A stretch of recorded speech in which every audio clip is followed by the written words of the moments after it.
इस क्लास में आप सबका बहुत बहुत स्वागत है। मैं राम कश्यप आईएएस एकेडमी बिलासपुर से हूं और आपको बच्चों मैं आज पढ़ा रहा हूं राष्ट्रीय उद्यान के बारे में। और ये प्रारंभिक और मुख्य परीक्षा में पूछा जाता है। छत्तीसगढ़ पीएससी के अलावा राज्य के द्वारा और व्यापम के द्वारा जो परीक्षाएं आयोजित होती है उन सभी परीक्षाओं में इस संबंधित क्वेश्चन रहता है। आइए अपन लेके चलते हैं। सबसे पहले शुरू करते हैं हम लोग राष्ट्रीय उद्यान गुरु घासीदास को लेते हैं। पहले नक्शा में पढ़ते हैं बच्चों। देखिए यह है हमारा गुरु घासीदास राष्ट्रीय उद्यान। और गुरु घासीदास राष्ट्रीय उद्यान की बात करें तो 1981 में पहले इसका नाम था संजय गांधी राष्ट्रीय उद्यान। तो 1981 में बच्चों इनका स्थापित हुआ था। और ये जो लाइन है बच्चों यहाँ से यहाँ तक का जो आता है वो कोरिया डिस्ट्रिक्ट में आता है और जिसका मुख्यालय ये बैकुंठपुर है। इस लाइन के बाहर देखेंगे बच्चों तो ये है भरतपुर।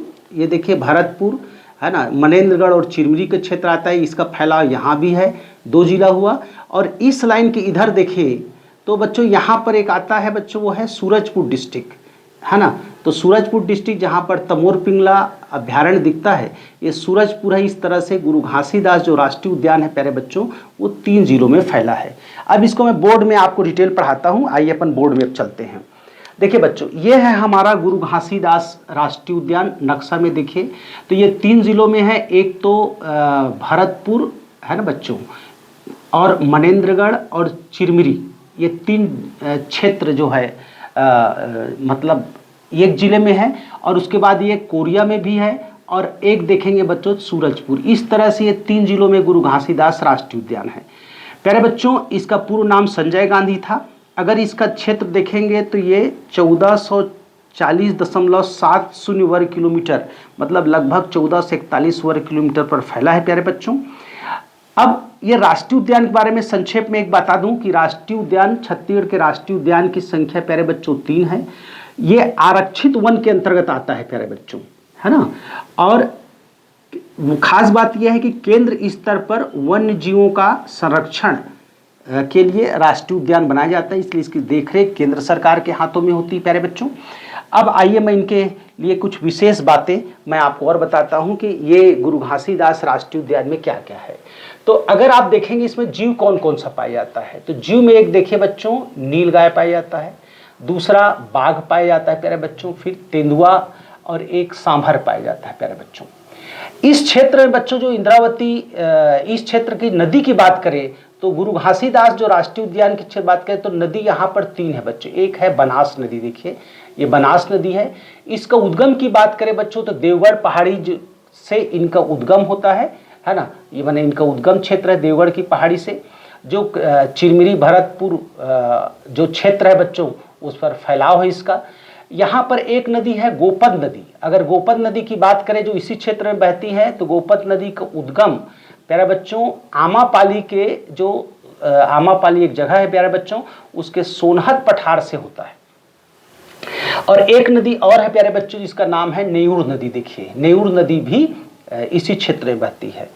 अब यहाँ पर कौन कौन सा जलप्रपात है तो बच्चों अगर जलप्रपात वाटरफॉल की बात करें तो इस क्षेत्र में कि अगर वाटरफॉल की बात करें बच्चों तो ये है नीलकंठ जलप्रपात है प्यारे बच्चों। देखिए नीलकंठ जलप्रपात है और एक चूल जलप्रपात है बच्चों। देखिए चूल जलप्रपात भी है यहाँ, है ना। अच्छा अब क्षेत्रफल के हिसाब से ये सबसे बड़ा राष्ट्रीय उद्यान है मेरे बच्चों। अब आइए मैं दूसरा राष्ट्रीय उद्यान की बात करता हूं जो हमारा बीजापुर डिस्ट्रिक्ट में। पहले नक्शा में अपन लेके चलते हैं बच्चों। बीजापुर डिस्ट्रिक्ट में है इंद्रावती राष्ट्रीय उद्यान। आइए इंद्रावती राष्ट्रीय उद्यान के बारे में देखिए बच्चों। ये है हमारा इंद्रावती राष्ट्रीय उद्यान प्यारे बच्चों। और ये बीजापुर जिला में है और यहाँ पर 2 अभ्यारण्य पाए जाता है बच्चों। आपने देखा होगा एक है भैरमगढ़ अभ्यारण्य, है ना, और इसी में पाया जाता है बच्चों पामेड़। मतलब प्यारे बच्चों बीजापुर डिस्ट्रिक्ट में 2 अभ्यारण्य और एक राष्ट्रीय उद्यान है। इंद्रावती राष्ट्रीय उद्यान को मैं बोर्ड में अब पढ़ाता हूं बच्चों। देखिए बोर्ड में आ जाइए सब लोग। देखिए इंद्रावती राष्ट्रीय उद्यान ये देखिए ये है बच्चों हमारा इंद्रावती राष्ट्रीय उद्यान। ये बीजापुर डिस्ट्रिक्ट पाया जाता है। चूंकि बच्चों इंद्रावती नदी है ना रिवर यहीं से गुजरती है ना बच्चों, इसलिए इसका नाम पर इंद्रावती राष्ट्रीय उद्यान किया गया है 1978 में। क्षेत्रफल के हिसाब से दूसरा बड़ा है बच्चों, 1258 वर्ग किलोमीटर पर फैला हुआ है। और बच्चों ये छत्तीसगढ़ का प्रथम नेशनल पार्क के रूप में इसको जाना जाता है। इसीलिए बच्चों इसको पहले प्रोजेक्ट टाइगर बनाया गया था। प्रोजेक्ट टाइगर आप देखेंगे तो प्रोजेक्ट टाइगर बना था 1983 में, और बच्चों इसको बाद में टाइगर रिजर्व किया गया था, वो है 2009 में बच्चों, ये याद रखना। आखिर यहाँ पर कौन कौन सा वन्य जीव पाया जाता है प्यारे बच्चों, ये देखिए वन्य जीव में कौन कौन सा पाया जाता है। तो एक है बच्चों बाघ, टाइगर है, दूसरा बच्चों आप देखेंगे चीता है, और एक बारहसिंघा भी पाया जाता है बच्चों। साथ ही साथ यहाँ पर एक जंगली सुअर भी पाया जाता है, उड़न गिलहरी पाया जाता है बच्चों, जो इसकी खास विशेषता है। तो ये इंद्रावती राष्ट्रीय उद्यान है बच्चों।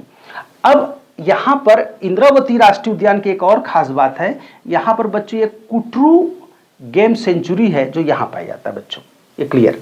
अब आता है प्यारे बच्चों हमारा तीसरा राष्ट्रीय उद्यान कांगेर घाटी, नाम से क्लियर है प्यारे बच्चों, कांगेर नदी इसके क्षेत्र से बहती है। और आइए अपन बोर्ड में लेते हैं बच्चों, बल्कि एक बार इसमें नक्शा में लेते हैं। आइए, यह है कांगेर घाटी राष्ट्रीय उद्यान। देखिए ये कांगेर घाटी राष्ट्रीय उद्यान नेशनल पार्क आपको दिख ही रहा होगा बच्चों, ये बस्तर जिले में पाया जाता है, जिसका मुख्यालय जगदलपुर है। और इनका फैलाव बच्चों, इनका फैलाव क्षेत्र यहाँ से सीमा से आगे उड़ीसा क्षेत्र में भी जाता है। अब इनके बारे में क्या क्या विशेष बात है मैं आपको बताता हूँ बोर्ड में। आइए बच्चों, सबसे पहले अपन लेके चलते हैं, ये है हमारा बस्तर का कांगेर घाटी राष्ट्रीय उद्यान। प्यारे बच्चे बस्तर का देखिए कांगेर घाटी राष्ट्रीय उद्यान, ये 1982 में इसको बनाया गया बच्चों, और ये सबसे छोटा राष्ट्रीय उद्यान है जिसका क्षेत्रफल 200 वर्ग किलोमीटर है प्यारे बच्चों। और यहाँ पर एक प्रसिद्ध जलप्रपात पाया जाता है, जो छत्तीसगढ़ सबसे ऊंचा जलप्रपात है, आपको पता है वो है तीरथगढ़ जलप्रपात प्यारे बच्चों। और यहाँ पर कुटुमसर की गुफा पाई जाती है बच्चों इसी राष्ट्रीय उद्यान में, जहाँ अंधी मछली पाई जाती है, जिसको संकराई फिशेस भी कहा जाता था बच्चों, इसको फिश है ना, तो इसलिए इसको याद रखना है।